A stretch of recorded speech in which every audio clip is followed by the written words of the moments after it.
देखिए, निश्चित तौर पर मध्य प्रदेश के मुख्यमंत्री मोहन यादव 6 महीने पहले ही सत्ता पर आए हैं, लेकिन शुभांकर साबित हुए हैं। बड़ी जिम्मेदारी थी, क्लीन स्वीप किया है और अग्नि परीक्षा थी सर, अगर ये मैं कहूँ गलत नहीं होगा, क्योंकि मध्य प्रदेश के राजनीतिक इतिहास में पहली बार 29 की 29 सीटों पर क्लीन स्वीप, मोहन यादव के ऊपर बड़ी जिम्मेदारी।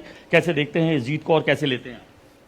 मध्य प्रदेश की जनता माननीय मोदी जी पर भरोसा करती है, हमारी सरकार के कामों पर भी विश्वास है और यही कारण है कि प्रचंड बहुमत के साथ हमने अपनी जो टारगेट था, जो हमने कहा था मोदी जी के नेतृत्व में 29 कमल के फूल की माला उनकी जीत को देंगे, तो मुझे इस बात का संतोष है कि हम उसके नज़दीक पहुंच गए और अब शाम तक रिजल्ट आएंगे। 100% हम उसको उनको देने वाले हैं। तस्वीर सामने दिखाई दे रही है, हालांकि स्पष्ट नहीं है, लेकिन फिर भी जो है कमल का फूल खिलता हुआ दिख रहा है, मतलब तालाब में तो दिखाई दे रहा है। एक बड़ी बात ये भी उभर कर आ रही है, छिंदवाड़ा। ये कहा जा रहा था छिंदवाड़ा 40 सालों से लगातार है, सुंदरलाल पटवा के अलावा कभी जीत नहीं मिली थी। छिंदवाड़ा एक बड़ा गढ़ था जिसे आप भेद पाए। देखिए, हमने तो पहले दिन समझ लिया था कि छिंदवाड़ा कांग्रेस अब नहीं रख पाएगी और यही कारण है कि हमने पूरी ताकत के साथ मेहनत की थी और जनता ने विश्वास कर लिया था। भाजपा का अपना काम है, भाजपा की सरकार का काम है, हमारे कार्यकर्ताओं की मेहनत है कि छिंदवाड़ा हमारे साथ रहेगी। और कमलनाथ जी ने लोकल लीडरशिप को डेवलप नहीं होने दिया, वहाँ से कभी भी स्थानीय सांसद नहीं बन पाया। हमने ये बात उठाई दमदारी से कि पहली बार वहाँ का सांसद बनेगा, तो जनता ने भरोसा किया, माननीय मोदी जी के नेतृत्व में वहाँ सांसद जी। राजगढ़ कांग्रेस को विश्वास था कि 10 में से 12 सीटें आ रही हैं लगातार, उनके प्रदेश अध्यक्ष से लेकर कह रहे थे। राजगढ़ कैसे देखें? देखिए, कांग्रेस हमेशा मध्य प्रदेश के संदर्भ में गलत बोलती आती है और कांग्रेस का रिजल्ट है। राहुल गांधी के 4 तारीख को प्रधानमंत्री नहीं बनेंगे मोदी जी, अब कौन बन रहा बता दें, वो बन रहे हैं क्या?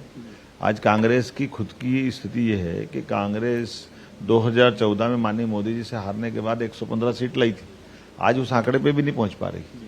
तो ये कांग्रेस के लिए हार है कि हमारे लिए हार है? पर सर, अब की बार 400 पार के नारे के साथ अब शुरू, हमने ये भी बोला था फिर एक बार मोदी सरकार, तो आई कि नहीं फिर एक बार मोदी सरकार? आप जो नारा कांग्रेस ने दिया, जो दावा किया, नारा नहीं दिया। कांग्रेस ने ये नहीं कहा कि हम सरकार बनाए, उन्होंने कहा किसी हालत में मोदी जी प्रधानमंत्री नहीं बनेंगे। तो क्या ऐसा हुआ कि मोदी जी प्रधानमंत्री नहीं? अनुराग, प्लीज आप सीएम साहब से पूछिए कि ये बात सही है, इसमें कोई दो राय नहीं कि मध्य प्रदेश में क्लीन स्वीप है, छत्तीसगढ़ में बेहतरीन है, दिल्ली में क्लीन स्वीप है, लेकिन उत्तर प्रदेश में तो उन्होंने भी प्रचार किया। उत्तर प्रदेश में क्या हुआ? तो कांग्रेस को सोचने का विषय है।